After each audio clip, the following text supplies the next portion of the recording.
एठी गोटे झील निज घरे सुरक्षित नाई, ऑफिस रे सुरक्षित नाई, स्कूल रे सुरक्षित नाई, कॉलेज रे भी नाई।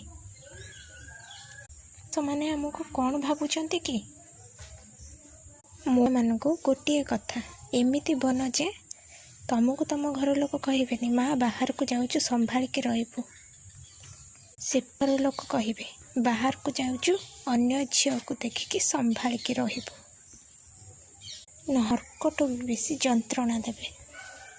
ए समय बहुत स्वार्थपर, आमको दुख समय रे सी तांको निजर फायदा खोजती, एमिति छंती समस्ते नुहंती किछि लाइक पाई, किछि व्यू पाई, किछि सब्सक्राइब पाई ए वीडियो निज चैनल ले पकाउचंती।